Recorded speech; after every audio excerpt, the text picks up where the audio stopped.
Então, agora a gente vai se preparar, né, para o início da nossa reunião. Eu vou escolher, para fazer a leitura e comentário, né, eu vou pedir, deixe-me ver, vou pedir ao Gustavo. Faz isso para a gente, Gustavo? Se lê e comenta? Olha só. Vera, eu gostaria muito, mas eu não vou poder. Ah, sim. Semana passada eu fiz. Faz semana passada. Fiz, eu estou dando suporte para a Catarina aqui na evangelização, me desculpe. Tá certo, tá certo. Melhor isso aí. Tá certo. Então, eu vou pedir... Deixa eu ver quem. O João Emílio está ocupado, não é, João Emílio? Dá para você ler? Eu posso ler. Então, lê para a gente. Lê Tá e bom. comenta, tá? Tá bom. É o capítulo 130, Tristeza, do livro Caminho, Verdade e Vida. Porque a tristeza, segundo Deus, opera arrependimento para a salvação, o qual não traz pesar, mas a tristeza do mundo gera a morte. Paulo, segunda Epístola aos Coríntios, capítulo 7, versículo 10. Conforme observamos na advertência de Paulo, há uma tristeza segundo Deus e outra segundo a terra. A primeira soluciona problemas atinentes à vida verdadeira. A segunda é caminho para a morte, como símbolo de estagnação no desvio dos sentimentos. Muita gente considera virtudes a lamentação incessante e o tédio continuado. Encontramos os tristes pela ausência de dinheiro adequado aos excessos. Vemos os torturados que se lastimam pela impossibilidade de praticar o mal. Ouvimos os viciados na queixa doentia, incapazes do prazer de servir sem aguilhões. Essa é a tristeza do mundo que prende o espírito à teia de reencarnações corretivas e perigosas. Raros homens se tocam da tristeza segundo Deus. Muito poucos contemplam a si próprios, considerando a extensão das falhas que lhes dizem respeito, em marcha para a restauração da vida no presente e no porvir. Quem avança por esse caminho redentor, se chora, jamais atinge o plano do soluço enfermiço e da inutilidade, porque sabe reajustar-se valendo-se do tempo a golpes benditos de esforço para as novas edificações do destino.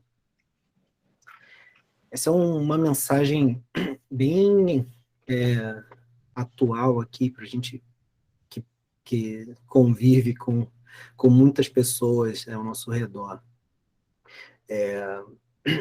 A primeira coisa que eu acho importante é essa distinção de tipos de tristeza, que uma delas é uma tristeza que, teoricamente, ela é boa, porque ela impulsiona a gente a buscar algo melhor. É aquilo que você sente que falta alguma coisa na sua vida, e aí você vê que só tem uma saída para resolver essa tristeza, que é fazer a caridade. Não tem outra forma de resolver a tristeza que não seja ajudar os outros, é parar de pensar em si próprio, ou somente nos seus desejos, né, nas suas aspirações materiais, e passar a pensar em você como espírito, uma pessoa que busca dons do espírito que vão servir não só na vida terrena, mas também na vida espiritual. E a outra tristeza, que é segundo a terra, é quando a gente está sempre buscando mais e mais, né, em termos de bens.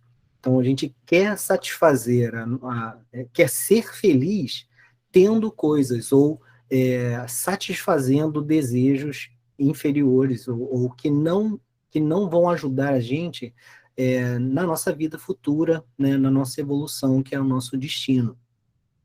Então, e uma outra coisa mais simples até é o fato de nós, muitas vezes, lutarmos contra a nossa realidade.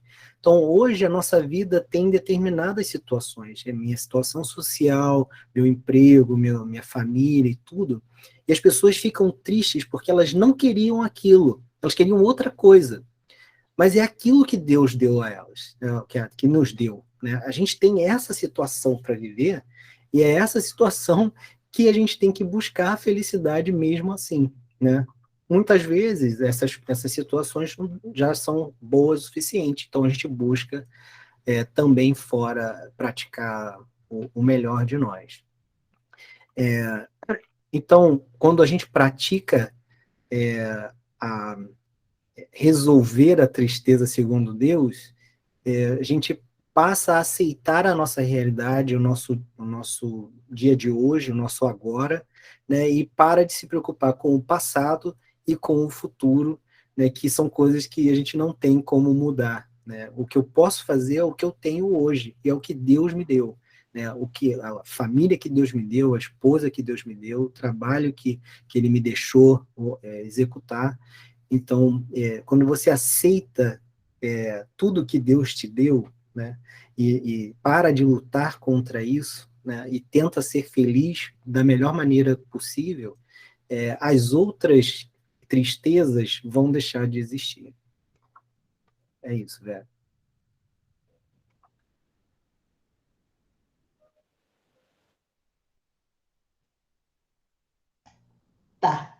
Tá bom. Obrigada, João. Muito obrigada.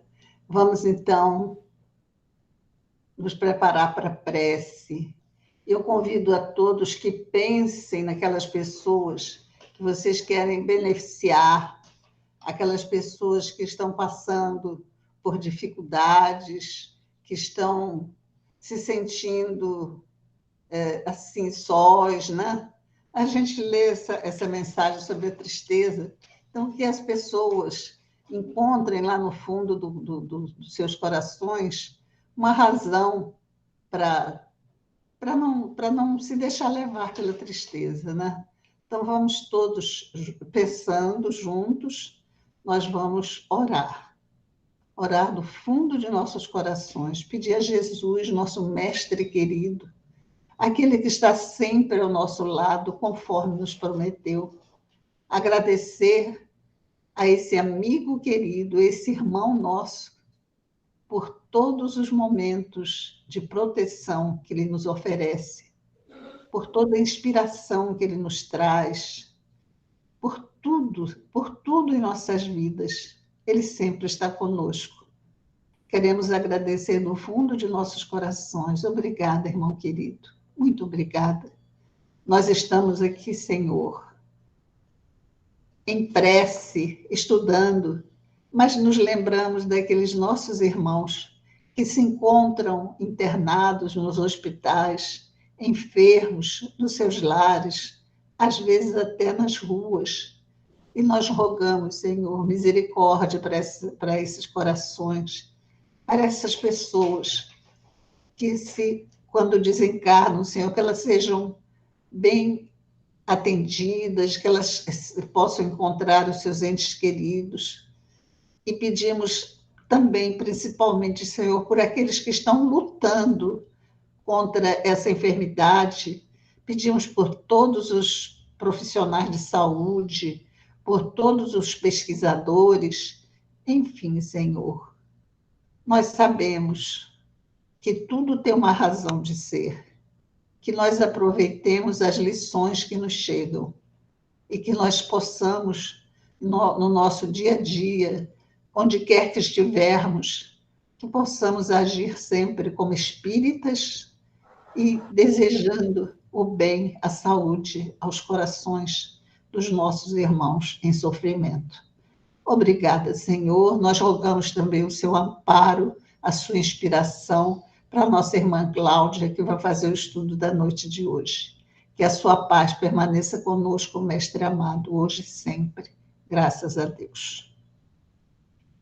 Gente, então nós vamos ouvir o estudo hoje da Cláudia Quinto, que eu acho que quase todo mundo conhece, né? Quem não conhece vai conhecer hoje. Cadê a Carla? Ah, tá lá, Cláudia.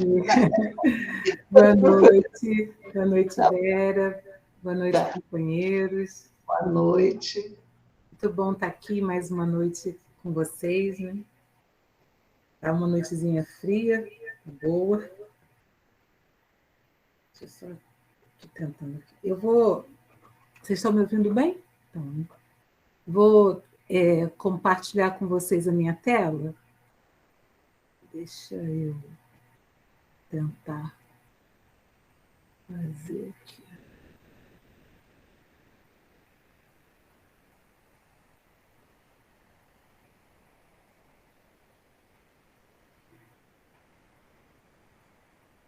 Ver se vai aparecer aí.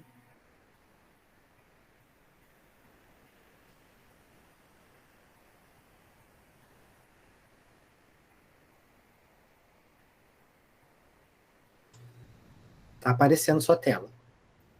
Tá? Tá. Ok. Obrigada, João. Que aí eu sumo, né? Eu estou aparecendo porque eu estou no celular. Mas agora eu acho que... Ah, peraí. Oxi.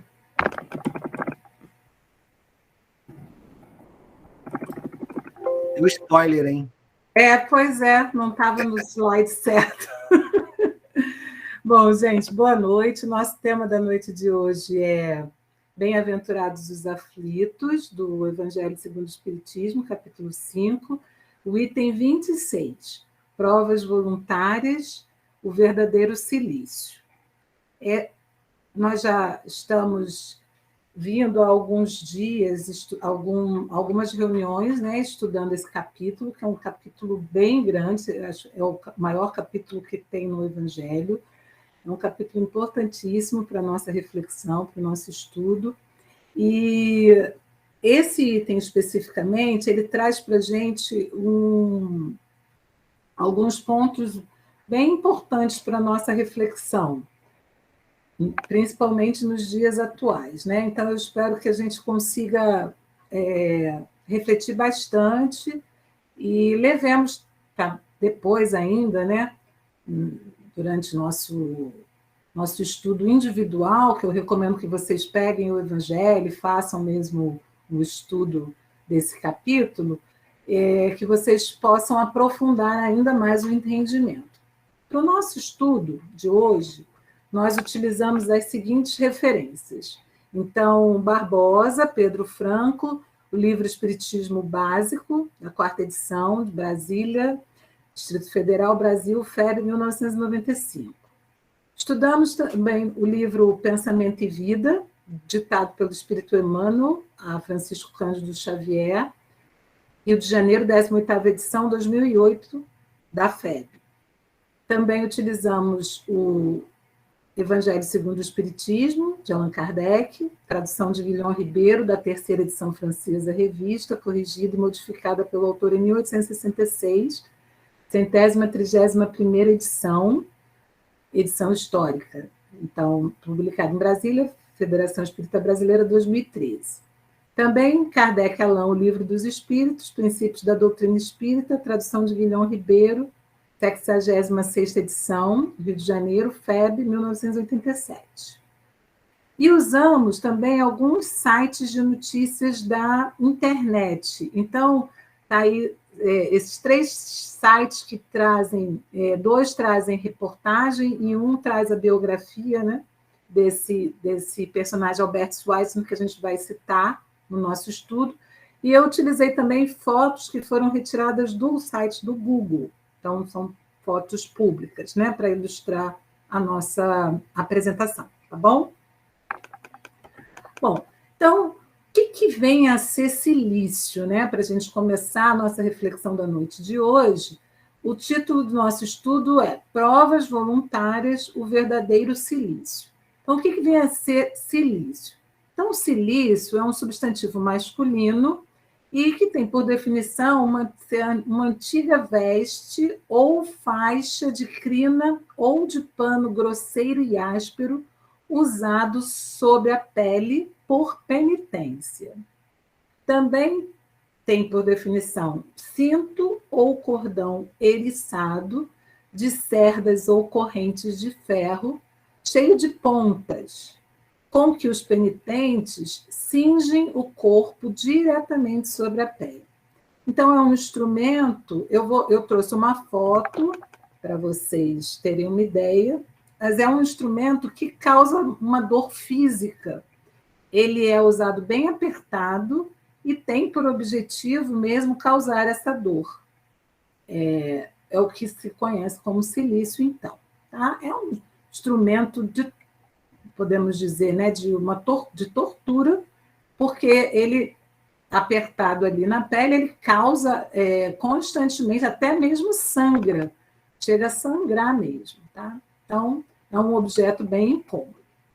Então, para a gente começar a nossa reflexão, eu trago essa pergunta do Livro dos Espíritos, que é a questão 132, que Kardec fez aos espíritos: qual o objetivo da encarnação dos espíritos? Então, por que a gente encarna?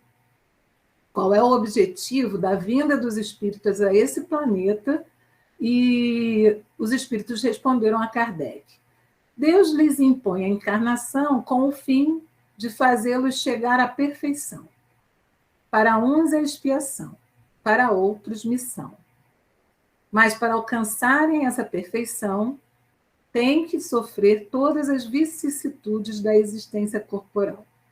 Nisso é que está a expiação. Visa ainda outro fim a encarnação, o de pôr o espírito em condições de suportar a parte que lhe toca na obra da criação. Então, eu trouxe somente esse recorte da resposta, que é o que nos interessa especificamente refletir.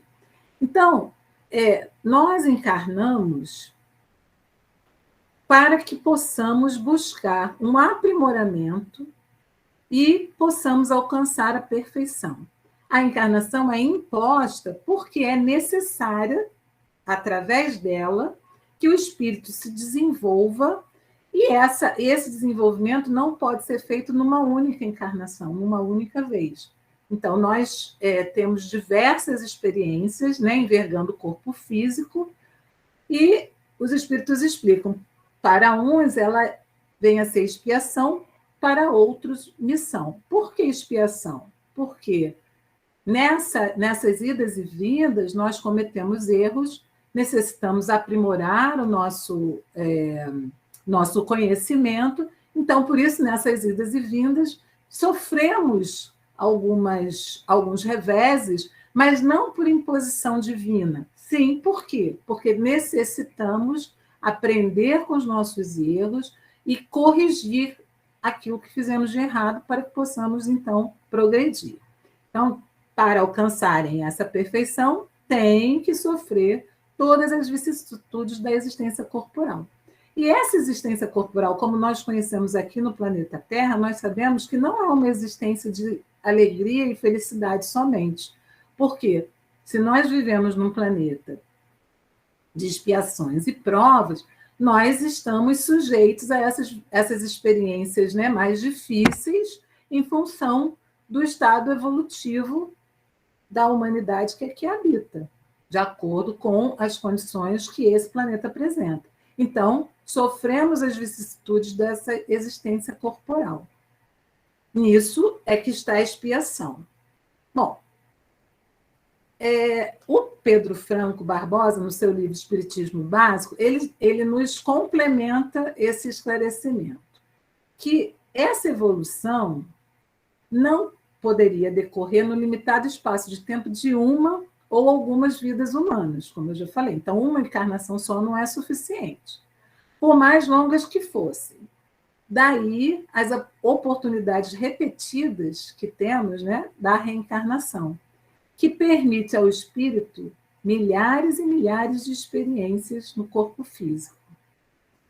Essas vivências vão ampliando cada vez mais seu cabedal de conhecimentos, enquanto o espírito realiza também a reforma íntima, a iluminação interior, resgatando pela dor ou pelo bem que faça desinteressadamente os erros do passado. Então, nós, quando reencarnamos, já trazemos a necessidade dessas experiências para o nosso aprimoramento.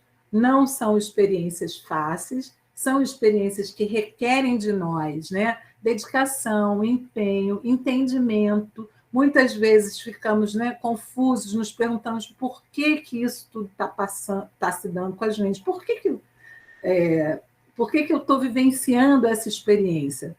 Hoje, com o conhecimento da doutrina espírita, somos capazes de entender que não passamos por isso em vão, que não há injustiça e que não é um castigo de Deus, e sim oportunidades que nós, enquanto espíritos, recebemos de progresso e de correção de erros que cometemos no passado. Então, essas vivências, conforme nós vamos, né, adquirindo esse conhecimento e esse entendimento, o espírito também vai realizando essa reforma íntima. Por quê? Porque a gente vai percebendo essa forma de me comportar, essa forma de que eu agir não está correta, ela não está me trazendo benefício. Então, eu necessito mudar essa minha forma de agir. E aí vou trabalhando essa reforma íntima e vou favorecendo também essa iluminação interior.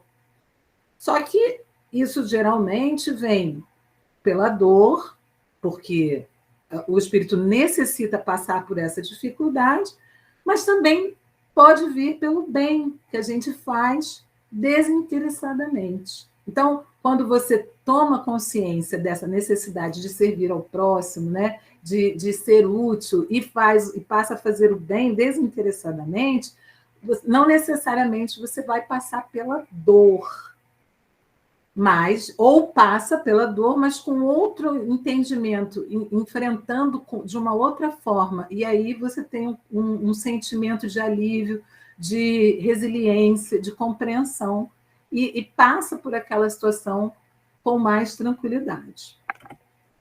E aí ele continua. A lei, compreenda-se, não nos impõe a reencarnação milhares de vezes. Então, a gente não tinha necessidade de reencarnar tantas vezes, não de acordo com a lei. Se nós fôssemos dóceis, se nós evoluíssemos, né, com tranquilidade, não necessitaríamos reencarnar tantas vezes. Então, a lei não nos impõe a reencarnação milhares de vezes, nem as torna dolorosas e difíceis. Nós mesmos é que nos impomos essa situação pela invigilância e pela opção que nós fazemos por atos contrários, né, a ela lei, e que livremente praticamos. Então, nós fazemos essa escolha, usufruindo, né, do direito que Deus nos deu do livre-arbítrio, fazemos escolhas erradas, e então, consequentemente, tornamos as nossas experiências mais dolorosas e difíceis. E aí ele continua, agimos em função de princípios inalteráveis, tais como o livre-arbítrio, cujo mau uso nos acarreta a inalienável obrigação do resgate por força da lei de causa e efeito. Então, por que eu comecei com essas explicações? Porque nós já temos, em função das escolhas erradas que nós fizemos, nós, enquanto espíritos em evolução, encarnados aqui nesse planeta, nós já temos que passar pelas dificuldades inerentes ao nosso processo evolutivo. Essas dificuldades, essas experiências dolorosas são em função das escolhas que fizemos. Então, haverá necessidade de que nós aumentemos essas dificuldades? Será que essas dificuldades já não são suficientes para o nosso progresso? Muitas vezes nós não conseguimos tolerar nem essas. Vamos buscar outras por vontade própria? Será que essa é uma ação inteligente? Então, no item que nós estamos estudando, o espírito que dá essa comunicação se intitula um anjo, né, guardião. Ele traz algumas reflexões para a gente, e a primeira reflexão que ele nos traz é essa: é lícito ao homem abrandar suas próprias provas? E aí ele mesmo responde, para que nós façamos essa análise. É justo que um homem, quando ele estiver se afogando, busque se salvar? Será que quando a gente está numa situação difícil, como essa que a imagem traz para a gente, né? Sofrendo o risco de um afogamento, e nós tivermos acesso a uma boia, é justo que nós busquemos essa boia para que nós nos salvemos? É lógico que sim. Então, também é lícito ao homem buscar suavizar as suas provas, não fugir delas, mas suavizá-las, buscando compreender as razões por que está vivenciando aquilo e de que maneira ele vai conseguir superá-las, né? De maneira com resiliência, com resistência, com resignação. Mas é lícito, sim, que ele busque abrandar as suas próprias provas. E aí o Espírito nos traz a seguinte informação. As provas têm por fim exercitar a inteligência, tanto quanto a paciência e a resignação. Pode dar-se que um homem nasça em posição penosa e difícil, precisamente para se ver obrigado a procurar meios de vencer as dificuldades. O mérito consiste em sofrer, sem murmurar, as consequências dos males que lhe não seja possível evitar, em perseverar na luta, em se não desesperar, se não é bem-sucedido. Nunca, porém, numa negligência, que seria mais preguiça do que virtude. Então, veja, quando nós vivenciamos alguma situação difícil, ela vem para que nós possamos exercitar ali a resignação, a paciência, entender o porquê que aquilo está acontecendo com a gente, por que aquilo está acontecendo naquele momento específico, para que nós possamos, através dessa compreensão, desse entendimento, passar pela prova dentro da maior tranquilidade que possamos vivenciar. E isso, nos dias atuais, para a nossa reflexão, é muito, muito importante. Porque nós estamos num momento em que todos nós, de alguma forma, estamos vivenciando dificuldades, que se não tivermos discernimento, se não tivermos tranquilidade, poderemos nos desesperar, blasfemar e não compreender o porquê dessas lutas. Agora mesmo, nesse momento em que nós estamos começando, né, a sair dessa situação, um pouco mais aliviados dessa situação, o que nos fica de lição dessa pandemia?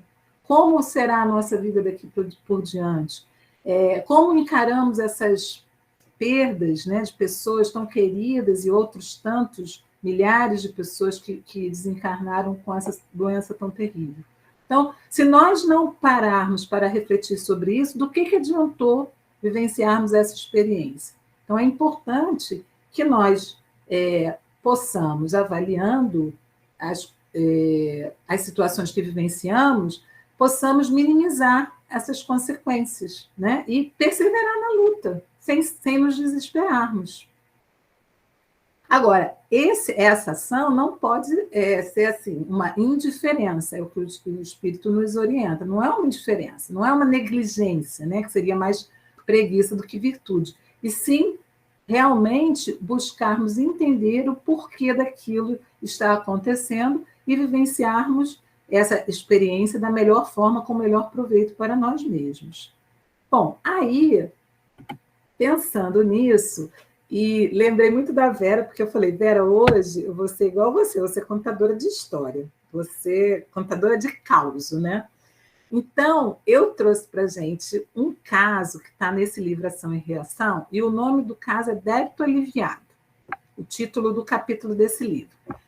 E esse é um capítulo muito interessante, que eu me lembrei desse livro, desse caso, logo que eu comecei a pensar nesse tema que me foi dado. E foi muito engraçado, porque eu não conseguia de jeito nenhum me lembrar, não conseguia localizar onde estava o caso. Eu me lembrava do caso, mas eu não lembrava assim, o suficiente segurança para trazer.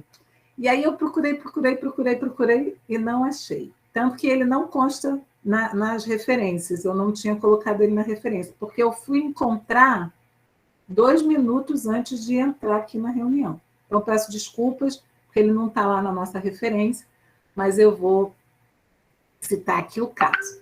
Então, esse caso se intitula Débito Aliviado, é o caso de um companheiro chamado Adelino Correia, que é um abnegado trabalhador espírita e que vivenciava um sofrimento físico grande. Ele tinha um eczema na pele, e esse eczema se localizava bem na cabeça, né? E ele era um dedicado, um amoroso e prestimoso amigo de todos os companheiros da causa espírita, né, da casa onde ele frequentava. Além disso, ele tinha uma filha biológica e tinha mais 2 filhos adotivos. E ele tinha sido abandonado pela esposa, né? E esse companheiro tinha uma rede assim de amigos, tanto encarnados quanto desencarnados, bastante preocupado com ele, zelavam muito por ele, porque ele era, de fato, uma pessoa muito boa, um companheiro muito prestimoso. As pessoas podiam contar com ele com muita certeza, porque ele estava sempre disponível para o serviço. E era um companheiro que tinha um emprego, ele não ganhava muito, mas ele ganhava o suficiente para o sustento. Ele morava com a mãezinha dele, e a mãe ajudava ele a cuidar dos filhos, porque a companheira com a qual ele havia se casado havia abandonado ele com a filhinha ainda bem pequena. E aí o Hilário e André Luiz estavam lá com o orientador, e aí eles ficam sabendo, né, da história pregressa desse companheiro. Então, antes dele ser um trabalhador tão dedicado, qual teria sido a vivência desse companheiro anteriormente? Então, ele havia sido um companheiro em outra existência, que ele tinha sido filho de um senhor de escravos, e ele era filho também de uma escrava. E esse senhor, que era pai dele, era um homem muito duro, já havia tido outros filhos também com outras escravas, e nunca tinha se envolvido, sempre vendia, não tinha nenhuma relação com esses filhos. Entretanto, com ele, nessa encarnação anterior, ele se apegou muito a esse filho e dedicou a ele todo o amor que até então ele não tinha dedicado a ninguém. E, inclusive, acolheu como filho, registrou realmente. Então, ele era um filho muito querido. E eles eram muito unidos, muito, muito unidos. Só que esse pai, ele era jovem. Então, quando ele já estava com uns 40 e poucos anos, e o filho com 20 e pouquinho, esse pai, ele se casa com uma jovem, bem mais jovem do que ele, e traz a jovem para o seu convívio. E quando o filho vê a jovem, ele se envolve. Eu vou contar bem rapidinho, tá, gente? A história, depois vocês vão lá conhecer mais profundamente. Então, mas quando esse filho vê a jovem, se apaixona por ela e passa a nutrir pelo pai, que até então era um companheiro, né? Passa a nutrir pelo pai uma raiva, uma inveja, porque ele queria ter desposado a jovem. E a jovem é muito jovenzinha, muito leviana, e acaba também se envolvendo com ele e enreda ele, né, num jogo de sedução. E aí ele passa, então, a desejar a morte do pai, desejar que o pai morra para poder ficar com ela. E aí ele se alia, então, a 2 companheiros que também viviam lá na fazenda, que eram inescrupulosos, e eles planejam o assassinato desse pai. E como é que eles fazem isso? Eles acabam incendiando lá o cômodo e o pai morre, né, vítima no incêndio. Então, tudo parece um acidente, ele herda tudo.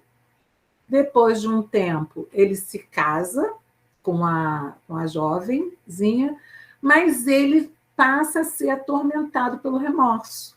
Então, ele fica, né, com aquele remorso. E o pai, no mundo espiritual, muito revoltado com o que se deu, passa também a persegui-lo. E aí ele, fugindo dessa situação, ele busca outros ares, tudo, mas não consegue. Com o passar do tempo, ele vem a desencarnar, estou acelerando aí a história, e aí, no mundo espiritual, ele passa a ser perseguido, ele sofre muito, né? Passa por sérias dificuldades, por muitas dores, e até ele compreender o que ele fez e buscar uma reparação, ele, então, depois de muito trabalhar e muito aprender, ele reencarna com essa condição. Então, essa faixa de eczema dele, na pele, já é ainda uma consequência do sentimento de culpa que ele tem por ter proporcionado ao pai aquele sofrimento pelo incêndio. O fato dele ter sido, né, ter ficado com uma filha e a esposa não ter valorizado o seu lar, também tem uma consequência aí, pelo fato dele ter desrespeitado o lar paterno. Essa filha biológica que ele recebe nos braços é quem? Justamente a madrasta, que ele ajudou a desencaminhar na outra encarnação. E esses 2 filhos são os 2 comparsas que ele teve na outra vida, que o auxiliaram nesse assassinato. E a vida de Adelino é uma vida de dedicação, de sofrimento, de provas duras que ele não murmura, que ele vivencia com toda a busca, né, compreender e se dedicar àqueles que estão com ele. Então, ele se dedica a essa filha, aos filhos adotivos e a toda aquela comunidade que frequenta a casa. Desde cedo ele foi encaminhado ao espiritismo para que ele pudesse ter um fortalecimento ali para poder lidar com essas dificuldades, e conta com a ajuda da mãezinha, né? E aí o André Luiz e o Hilário, eles pegam a história, né, no momento em que eles ficam curiosos para saber, e o pai? O que aconteceu com o pai, né, dele? Já que na espiritualidade também sofreu tanto. Então, aí a gente fica sabendo, mais para o final do capítulo, que esse pai também será encaminhado a ele, para que ele possa conduzi-lo também como filho, regenerando aí essa relação que ele não soube honrar em outra encarnação. E aí ele recebe, então, mais esse filho que é colocado na porta, né, da casa dele, um bebezinho, que ele também vai ter que ajudar a cuidar. É uma história muito linda, depois eu recomendo a vocês que leiam, porque mostra aí toda a resignação desse homem que vivencia várias provas nessa encarnação e busca ter o entendimento, não se desespera, não murmura, não reclama, não blasfema. Então, ele está encaixado nesse item aqui, quando esse nosso companheiro espiritual nos diz que as provas têm por fim exercitar a inteligência, a paciência e a resignação. Então, ele comprova com esse comportamento de escola que ele, né, é digno de passar por essa prova sem murmurar, sem reclamar, e a ponto de conseguir esse progresso. Bom, continuando ainda na orientação desse companheiro, ele coloca lá, se Jesus disse, bem-aventurados os aflitos, haverá mérito em procurar alguém aflições que lhe agravem as provas por meio de sofrimentos voluntários? Bom, se a gente já tem o sofrimento que nos cabe, que já nos foi determinado em função das nossas escolhas erradas, né, em outra encarnação, em outras existências, nós já trazemos essas dívidas e esses resgates a cumprir. Então, haverá mérito em procurar alguém aflições que lhe agravem as provas por meio de sofrimentos voluntários? Será que o sofrimento que nós já deveremos vivenciar não é suficiente? Ou será que vale a pena, que é possível que a gente busque esses sofrimentos voluntários? Bom, falando do sofrimento físico, a gente faz uma pesquisa rapidinho assim na internet e nós vamos encontrar que é muito comum práticas de sofrimento físico ainda como provas voluntárias ou como processos de autoflagelação.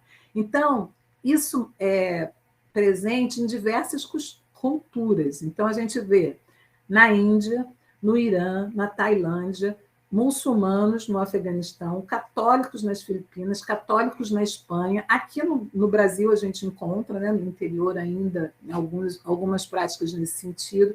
São práticas de flagelo físico. Então, tem cenas assim, muito ruins, muito difíceis, não cabia trazer aqui, mas assim, eu vi lá os católicos das Filipinas, por exemplo, durante a semana da Páscoa, eles cravam mesmo os pregos nas mãos para representar o sofrimento de Jesus quando foi colocada a cruz, como se isso servisse como um processo de purificação. Então, assim, práticas de espancamentos, né, de cortes, sangram e tudo. Então, assim, aquela correntinha que a gente viu lá, que é o cilício, é levado a extremos de sofrimentos físicos durante um período, como prova de dedicação e para mostrar que estão ali dando a sua parcela de sofrimento como uma prova voluntária, no entendimento dessas pessoas, né? Isso é presente em várias culturas. E aí eu achei essa reportagem nesse jornal que chama Diário de Notícias. Essa reportagem é de 2013, e ela fala sobre uma parte da Igreja Católica chamada Opus Dei, onde são realizadas algumas práticas, né, como penitências e tal, e que essas práticas são incentivadas. Então, a reportagem diz assim: as penitências são incentivadas de forma que os membros da obra sofram como Jesus sofreu, sendo o ato entendido como uma dádiva a Deus. Então, essas experiências eles consideram como se fosse uma oferenda, uma oferta a Deus. Por norma, os membros, principalmente os numerários, são incentivados a utilizar o cilício, que é aquele objeto lá que eu mostrei lá no início, 2 horas por dia, exceto aos domingos. Desculpe, saiu errado ali.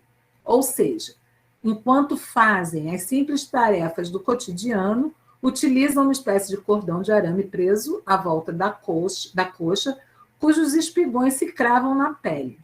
Quando retirado, o sangue encarrega-se de tatuar a perna.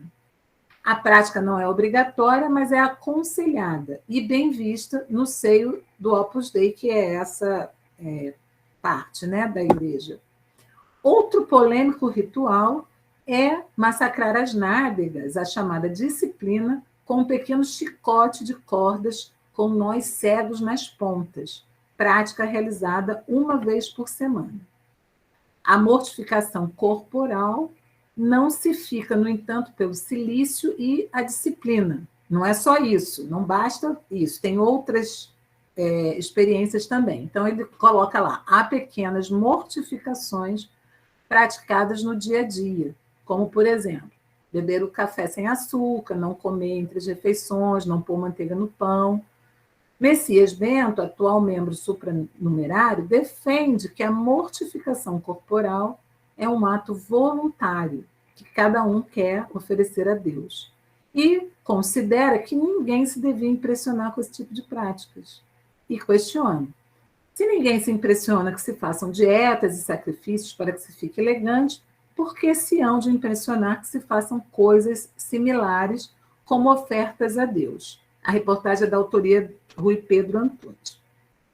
A gente vê isso em 2013, naturalmente. Pode ser que a coisa já tenha se modificado, mas esse tipo de ato era considerado como normal, e mais do que normal, como esperado mesmo, como prova de dedicação a Deus, prova de sacrifício, esse sofrimento voluntário.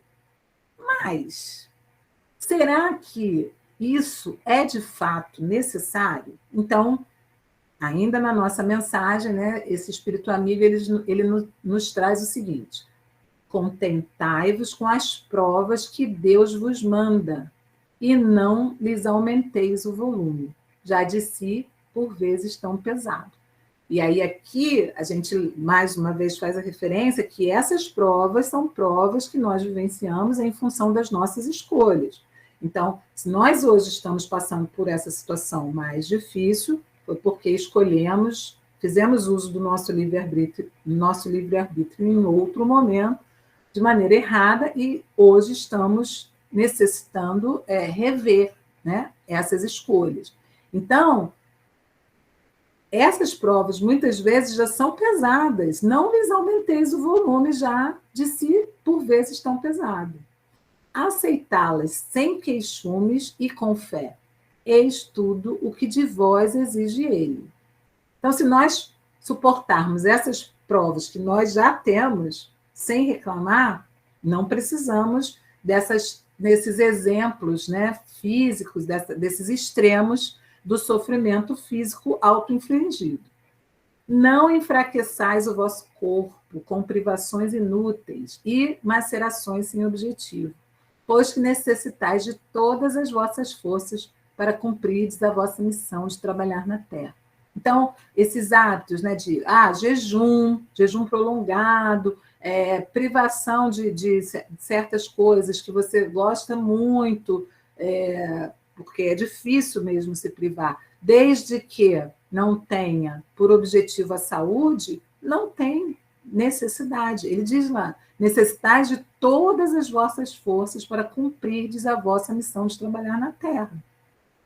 Torturar e martirizar voluntariamente o vosso corpo é contravir a lei de Deus, que vos dá meios de o sustentar e fortalecer.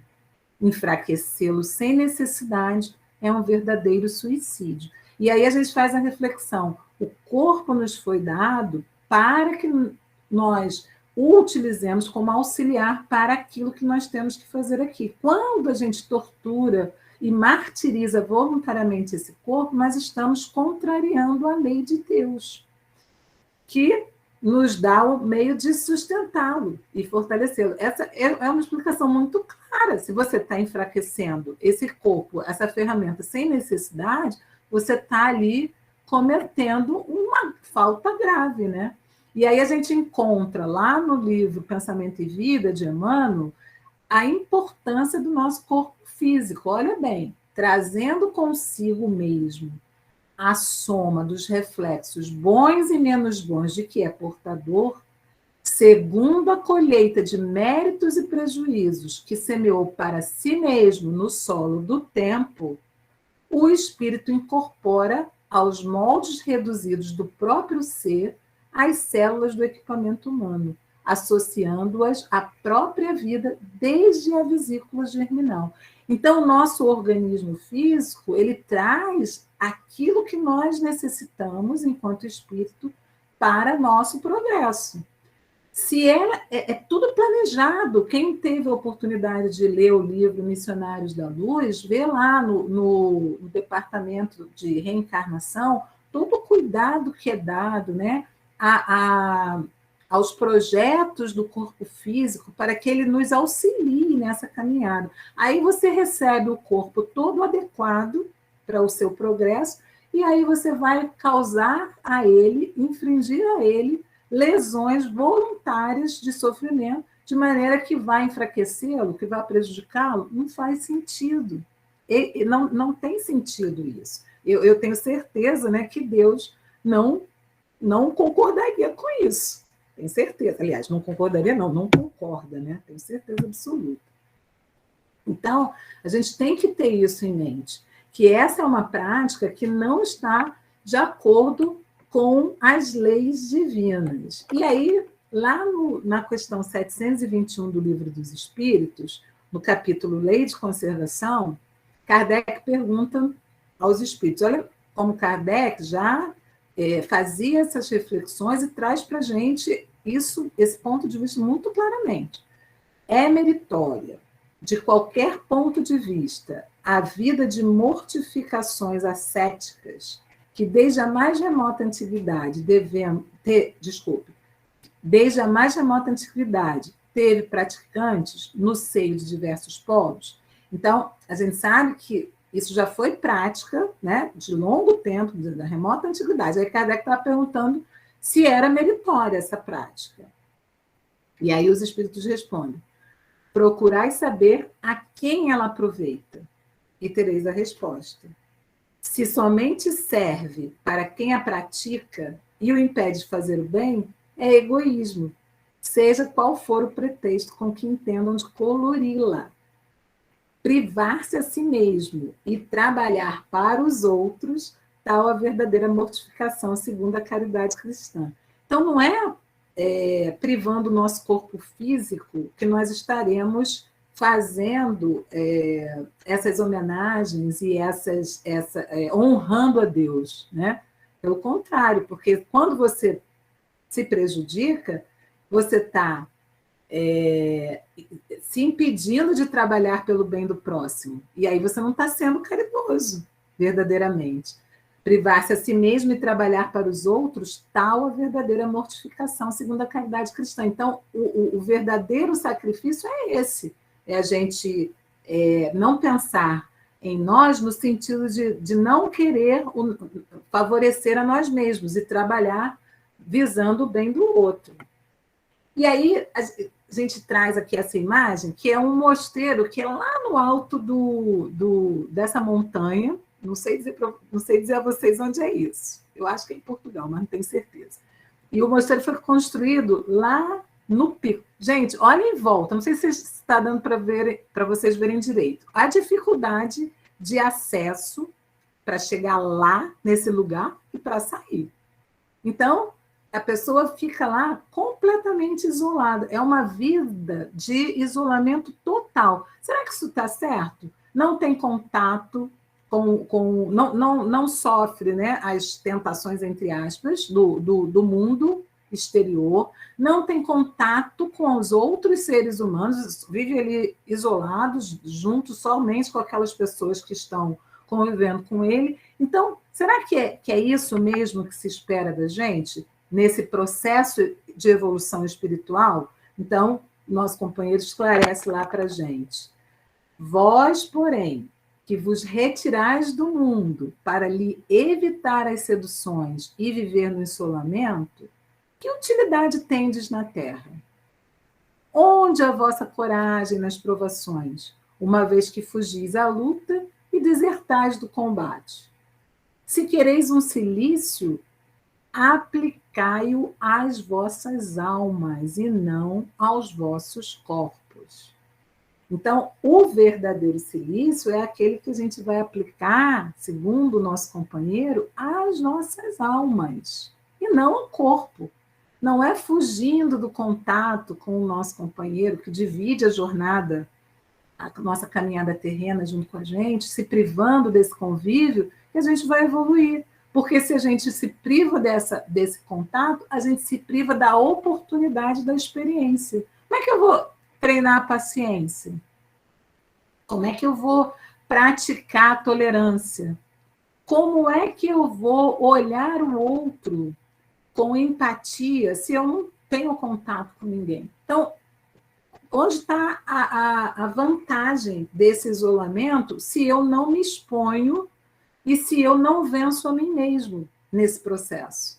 Então, esse cilício, o verdadeiro cilício, é aquele que a gente vai aplicar tentando exercitar as virtudes. Esse é o verdadeiro cilício, né? Aquele em que a gente vai burilar o nosso espírito através do autoconhecimento, através de, olha, isso aqui eu ainda faço, não deveria, mas eu ainda faço, então eu tenho que melhorar isso e tal. Então, é nesse processo de contato com o outro que a gente vai experienciar o que é importante para o nosso crescimento espiritual. E aí, a gente encontra lá também, no Livro dos Espíritos, no capítulo Lei de Sociedade, na questão 770. Que se deve pensar dos que vivem em absoluta reclusão, fugindo ao pernicioso contato do mundo? Aí os espíritos respondem para a gente: duplo egoísmo. Então, se você está lá recluso, fugindo do contato do mundo, você está sendo duplamente egoísta, porque você está se privando e privando o outro, né, do seu convívio, quando você poderá ter a oportunidade de se desenvolver. E aí Kardec continua, mas não será meritório esse retraimento se tiver por fim uma expiação, impondo-se àquele que o busca uma privação penosa? Então, será que não tem um mérito se ele está ali, né, se retraindo, porque ele está buscando ali se privar de alguma coisa, né, que causa mesmo a ele um sofrimento? Aí os espíritos respondem, fazer maior soma de bem do que de mal constitui a melhor expiação. Evitando um mal, aquele que por tal motivo se insula, se isola, cai em outro, pois esquece a lei de amor e de caridade. Então, quando a gente diz assim, não, mas eu vou ficar isolado, porque assim eu não me misturo, né? Não vou me juntar com aquelas pessoas ali e tal, são do mal e tal, você está se esquecendo da lei de amor e de caridade. Você está se isolando e aí você acaba caindo num outro mal, se isolando de um mal, mas cai em outro, que é o esquecimento da lei de amor e de caridade. E aí o nosso amigo continua na sua explicação. Muito diverso é o que ocorre quando o homem impõe a si próprio sofrimentos para o alívio do seu próximo. Então, você pode sim, né, ter provas voluntárias, porque se você impõe a si próprio sofrimentos, mas com o objetivo de aliviar o seu próximo, aí você está fazendo o verdadeiro serviço. Se suportardes o frio e a fome para aquecer e alimentar alguém que precise ser aquecido e alimentado, e se o vosso corpo disso se ressente, fazeis um sacrifício que Deus abençoa.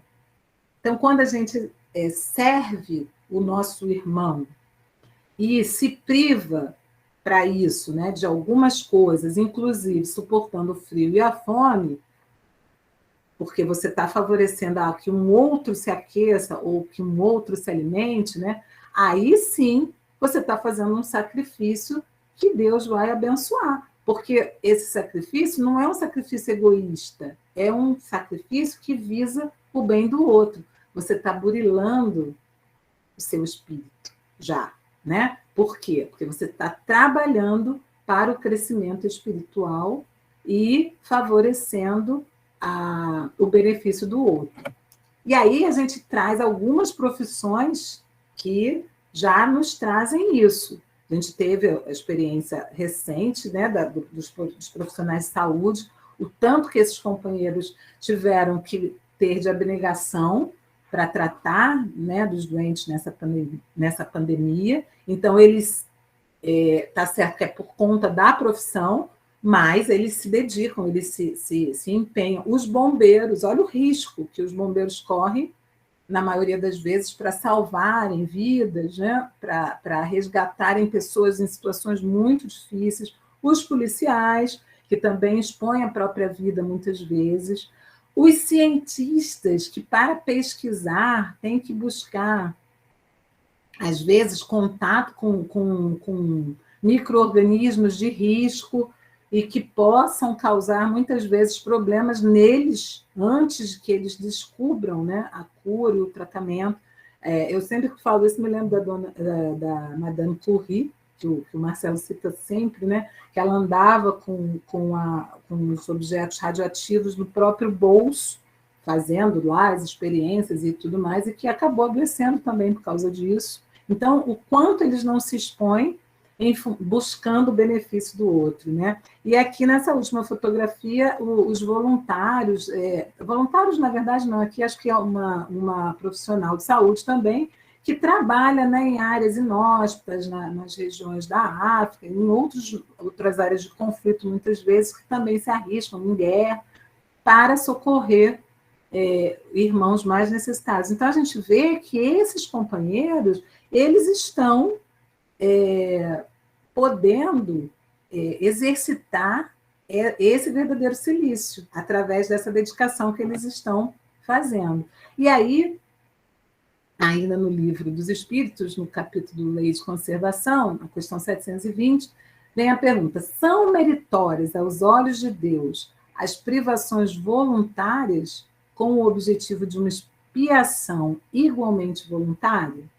E aí os Espíritos nos respondem: fazei o bem aos vossos semelhantes e mais mérito tereis. Então, melhor do que você se flagelar fisicamente, fazei o bem aos vossos semelhantes e mais mérito tereis. Aí Kardec ainda insiste: haverá privações voluntárias que sejam meritórias? Então, eu posso me privar de alguma coisa e que essa privação vai redundar numa ação positiva, né? E aí os espíritos respondem: há a privação dos gozos inúteis, porque desprende da matéria o homem e lhe eleva a alma. Olha isso. Meritório é resistir à tentação que arrasta ao excesso ou ao gozo das coisas inúteis. É o homem tirar do que lhe é necessário para dar aos que carecem do bastante. Se a privação não passar de um simulacro, será uma irrisão. Então, a gente pode se privar das coisas inúteis, né, desses prazeres que não nos causam ganho, porque assim a gente vai se desprendendo da matéria e vai elevando a nossa alma. Então, no momento em que a gente desperta e que tem essa revelação verdadeiramente, a gente passa a dar menos importância a essas questões materiais e passa a se dedicar às obras do bem, a servir aqueles irmãos em necessidade. Eu me lembro, vou fazer esse relato aqui, porque é público, eles já falaram, né? Então eu me lembro da Roberta e do Alex, que quando eles contavam, né, que eles tinham uma casa numa região de praia, que eu não me lembro agora, acho que é Maricá, e aí eles começaram a frequentar o Boa Nova, aos sábados. E aí começaram, e quanto mais eles frequentavam Boa Nova, menos eles iam à casa de praia, né? Por quê? Porque eles estavam substituindo essas questões que naquele momento já não os satisfaziam, trocando por uma ação muito mais importante, na opinião deles, porque estava favorecendo essa elevação deles enquanto espíritos. Então, veja, é importante esse trabalho, né, que a gente faz. Eu dei o exemplo deles porque é público, eles já contaram isso aqui algumas vezes, mas isso acontece com várias pessoas, e isso é muito importante, né, para o nosso desenvolvimento. E aí, eu trouxe para a nossa reflexão um exemplo desse personagem, que é um personagem tão querido nosso, assim, Albert Schweitzer, já foi falado muitas vezes, né, nos nossos estudos, que é um homem que teve uma relevância muito grande no século XX. O nome dele é Ludwig Philipp Albert Schweitzer, nasceu no 14 de janeiro de 1875, lá no Império Alemão, na época, e veio a desencarnar no dia 4 de setembro de 1965, aos 90 anos, em Lambaréné, na África. Foi onde ele desencarnou. E qual é a história desse homem? Olha a opção dele, né, como ele diz aqui, né, que ele fez a opção de se privar dos gozos inúteis para se desprender da matéria e elevar a alma, né? De que forma ele fez isso? Então, se vocês não conhecem, né, eu vou trazer para vocês essas informações, mas eu acho que a maioria de vocês já sabe, mas é interessante a gente fazer essa reflexão. Então, ele era um homem que tinha posses, era um homem bem-sucedido, ele se formou em teologia, bem-sucedido para os padrões, né, materiais da nossa sociedade. Ele se formou em teologia e filosofia na Universidade de Estrasburgo, onde, em 1901, foi nomeado docente. E aí ele tornou-se também um dos melhores intérpretes de Bach e uma autoridade na construção de órgãos, né, naquele instrumento musical. Aos 30 anos, ele gozava de uma posição invejável na sociedade. Trabalhava numa das mais notáveis universidades europeias e já tinha uma grande reputação como músico e também tinha prestígio como pastor da igreja que ele frequentava. Porém, não era suficiente para essa alma que já estava sempre pronta para o serviço. E aí, depois desses 30 anos, ele dirigiu sua atenção para os africanos das colônias francesas, que numa total orfandade de cuidados e assistência médica, debatiam-se na dura vida da selva. Então, ele foi despertado pela necessidade desses irmãos que viviam na África em condição de orfandade total. Não tinham cuidado, não tinham assistência médica, não tinha nada. Aí, olha só o que ele decide fazer. Em 1905, ele decide iniciar o curso de medicina. Estuda durante 6 anos e depois, já formado, ele se casa e parte lá para Lambaréné, no Gabão. E essa missão que ele vai em busca, né, necessitava de médicos, e ele faz essa opção e vai para lá. Quando ele chega lá, a experiência que ele tem é de falta total de recursos inicialmente, e aí ele improvisa um consultório num galinheiro que existia lá. E lá nesse espaço ele atende os seus pacientes enfrentando obstáculos, como o clima hostil, a falta de higiene, o idioma que ele não entendia e a carência de remédios e instrumental insuficiente.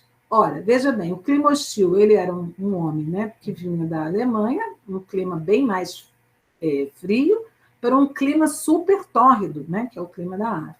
A falta de higiene, porque não havia naquela época. O idioma ele não dominava, cheio de dialetos, né, e carência de remédio e instrumental insuficiente. Então, vê lá aquelas provas, acervos, as dificuldades, né, que eles encontram, que os espíritos nos esclarecem lá na frente, já falamos sobre isso, tá aí, ele se expôs a tudo isso. Tratava de mais de 40 doentes por dia e, paralelamente ao serviço médico, ele ainda ensinava o evangelho com a linguagem apropriada, dava exemplos, né, tirados da natureza, sobre a necessidade dessas pessoas agirem em benefício do próximo. Só que aí veio a Primeira Grande Guerra e eles foram levados para a França como prisioneiros de guerra. E aí passaram praticamente todo o período da guerra confinados no campo de concentração. Aí a guerra acaba e ele retoma os trabalhos. E ante a visão de um mundo desmoronado, ele declara lá: começaremos novamente, devemos dirigir nosso olhar para a humanidade. Então, toda a dificuldade que ele passou, o tempo que ele ficou preso, não esmoreceu o desejo dele de continuar fazendo a obra, né? E aí ele faz uma série de conferências com o intuito de arrecadar dinheiro, né, de colher fundos para reconstruir a sua obra lá na África. E aí ele torna-se muito conhecido em todos os círculos intelectuais do continente, porém a fama não o afasta dos seus projetos e sonhos. E após 7 anos de permanência na Europa, depois de ter sido, né, libertado lá do campo de concentração, ele parte novamente, volta para Lambaréné, e dessa vez ele já vem acompanhado de médicos, de profissionais dispostos a ajudá-los, e ergue um hospital numa área mais propícia e trabalha ali com o auxílio de uma equipe de profissionais. E ele pôde, então, dedicar algumas horas do seu dia a escrever livros, e essa renda contribuía para manter os pavilhões hospitalares. E esse resumo eu tirei lá do site do Wikipédia, mas a gente sabe também que ele também realizava concertos, né, tocava para arrecadar dinheiro para essa obra. Então, veja, esse homem ele poderia viver tranquilamente, né, da sua renda material, usufruir dos seus benefícios e ficar convivendo com a sua esposa, e ele envolveu a esposa também nesse trabalho, né, e todos aqueles que lidavam com ele. Mas não, ele tinha alguma coisa nele que falava muito além. Então, foi um sacrifício para ele, mas um sacrifício que ele fez com alegria, com dedicação. Era uma prova voluntária, por quê? Porque ele pensou, acima de tudo, no seu próximo. Ele não tinha, muito provavelmente, ele não encarava isso como uma prova, né? Era uma tarefa que ele tinha. E aí, na questão 771, a gente encontra ainda dentro do capítulo de Lei de Sociedade: que pensar dos que fogem do mundo para se votarem ao mistério de socorrer os desgraçados? Aí os espíritos respondem: esses se elevam, rebaixando-se. Têm o duplo mérito de se colocarem acima dos gozos materiais e de fazerem o bem, obedecendo à lei do trabalho. Então, ele tem duplo mérito, né? Porque se coloca acima dos gozos materiais e de fazerem o bem, e ainda obedecem à lei, a mais uma lei, né, que é a lei do trabalho. Então, esse é o verdadeiro silício, né? Essa é uma prova voluntária que ele faz com gosto, com amor, com carinho, com dedicação. E será que só temos esse exemplo? Claro que não, nós temos também um exemplo mais recente, né? Um exemplo mais moderno, que é o exemplo do Samuel Johann, de 30 anos, quer dizer, tinha 30 anos na época da reportagem, que é um gaúcho que foi trabalhar nos Médicos Sem Fronteiras também na África. Veja, nós vemos que a África continua sendo um espaço importante e de muito lugar para que a gente, né, se dedique. Não só lá, né, como outros rincões do nosso planeta ainda, que necessitam da nossa dedicação, do nosso empenho, do nosso espírito de serviço em prol do nosso irmão mais necessitado, né? E eu não sei que horas são, peraí, que já estou acabando. Eu vou passar pela experiência do Samuel bem rapidinho, que eu já avancei no horário, né? Então, ele relata que quando ele encontrou os Médicos Sem Fronteira, ele ficou surpreso, porque ele descobriu que não era uma organização somente para profissionais de saúde. Tem também uma série de necessidades não médicas para viabilizar essa organização. Então, ele, por exemplo, não era da área de saúde, propriamente dita, ele era da área de administração e de logística. E aí ele conseguiu se enveredar e trabalhar, né? E aí ele diz que é importante para a realização desse trabalho o respeito à cultura e a empatia, para que eles possam, né, trabalhar bem lá. E aí ele relata, afinal, você vai a lugares que não são sua casa, no terreno dos outros, inserido numa cultura que não é a sua. Então, olha que importante essa visão, né? Ele está lá para auxiliar, para servir, mas ele está inserido numa cultura que não é a dele. Na Guiné, ele descobriu que as atividades de apoio que poderiam parecer simples à distância eram cercadas de uma infinidade de dificuldades práticas. Olha as dificuldades aí de novo, né? Que os espíritos nos alertam. Aí ele diz, no Brasil, a gente encara tudo como garantido. No contexto em que trabalhamos, porém, nada está assegurado. As condições inóspitas, né? a dificuldade lá de acesso, de tudo. Aí ele diz, é preciso garantir, por exemplo, que haja água potável e tratamento de resíduos em nossos hospitais. E, normalmente, temos que viabilizar isso em contextos de extrema carência. Então, não é como você trabalhar numa unidade de saúde num grande centro urbano. Você tem as coisas à mão. Tudo lá é muito difícil. A gente vê em alguns vídeos e filmes, anúncios mesmo do Médicos Sem Fronteira, os companheiros trabalhando e dormindo em tendas, né? Se expondo ao risco dos animais selvagens, muitas vezes em ambientes de guerra. Então, não é uma estrutura simples. E aí ele fala, desde o momento em que você aceita participar de um determinado projeto, eles vão esclarecer questões de segurança, saúde, bens e biossegurança. Isso tem por objetivo tranquilizar o expatriado. Você sente que está sendo cuidado e não jogado. É importante para ele, né? Para a segurança. Então, questões de segurança, porque eles vão muitas vezes para a região de conflitos, né?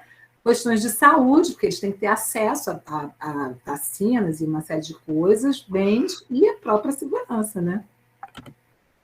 E aí ele diz, também recebemos suporte psicossocial, dispõe de um telefone para ter a quem recorrer e tal, uma estrutura mínima, né? Para que possa lidar com o estresse e minimizar o risco. E aí ele foi enviado para o Sudão do Sul, e nesse local o trabalho consistia em manter um hospital para deslocados pelo conflito sudanês, porque lá tem muito isso, né? Por causa dos conflitos pelas guerras, eles têm muitos refugiados e tal. E a unidade de atendimento funcionava em tendas. A intervalos, a equipe se deslocava para vacinação e outras atividades de promoção de saúde, conhecidas por outreach, no jargão do Médicos Sem Fronteira. Aí, olha só onde eles trabalhavam. Estávamos num pântano, e não havia carros nem estradas. Já pensou trabalhar nessas condições? Para chegar lá, era preciso usar avião e pousar numa pista de terra. Quando chovia, não se pousava. O deslocamento era feito por meio de barcos. Poucos profissionais de logística têm oportunidade de gerenciar uma pequena frota de barcos, relembra Johan. Então, olha aí a oportunidade dele, né, de aprendizado também, de trabalhar nessas condições inóspitas. Na Nigéria, o gaúcho permaneceu por 3 meses, de setembro a dezembro do ano passado, de quando a reportagem foi feita, né? E o Médicos Sem Fronteira atuava no atendimento à população do estado de Borno, no Nordeste do país, fustigado por fome endêmica. Aliado a isso, por trás dessa tragédia, estava o confronto entre o grupo islamista Boko Haram e o exército nigeriano. Então, em zona de conflito, zona de risco, alto risco. E aí ele conclui, passado 2 anos, Johan contabiliza as experiências vividas e não pretende abandonar o trabalho com a ONG. A família, além dos pais, ele tem uma irmã mais velha, todos vivendo aqui, em Lajeado, estranhou sua escolha no início, mas acabou compreendendo seu ofício. E aí ele finaliza. No começo tem de dar uma maciada nos pais, né? Porque eles têm a visão de que é arriscado, de que não havia suporte. Uma vez que entenderam que se trata de um trabalho, gosto de pensar que tenho orgulho do que faço. Então, é um jovem que se envolveu numa causa e que está se dedicando a essa causa, né? Está se privando do conforto daqui, de um grande centro, onde ele poderia estar ganhando muito dinheiro para fazer um trabalho pensando no bem do próximo, né? Num bem maior, no bem de uma coletividade. Então, esse tipo de prova voluntária, ela é, sim, uma prova bem vista. É uma prova que vale a pena, né, segundo a orientação desse espírito amigo. E aí, para a gente finalizar o nosso estudo, né, eu trago para vocês essa questão do Livro dos Espíritos, que é a questão 918, e ela traz para a gente, por que indícios, Kardec pergunta aos espíritos, né, por que indícios se pode reconhecer em um homem o progresso real que lhe elevará o espírito na hierarquia espírita? Então, quais são os indícios, né, que a gente pode reconhecer nesse homem, nesse progresso real? E aí os espíritos respondem, o espírito prova sua elevação quando todos os atos de sua vida corporal representam a prática da lei de Deus. Então, vamos lembrar lá da lei de conservação. Nosso corpo físico foi nos dado para que nós realizássemos uma tarefa. Não é para que ele seja maculado, maltratado, né? Vilipendiado. Então, quando todos os atos de sua vida corporal representam a prática da lei de Deus e quando, antecipadamente, compreende a vida espiritual. Conservando, tratando bem o nosso corpo, nós estamos também preservando a nós enquanto espírito.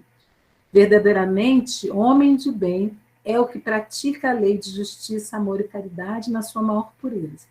Se interrogar a própria consciência sobre os atos que praticou, perguntará se não transgrediu essa lei, se não fez o mal, se fez todo o bem que podia, se ninguém tem motivos para dele se queixar.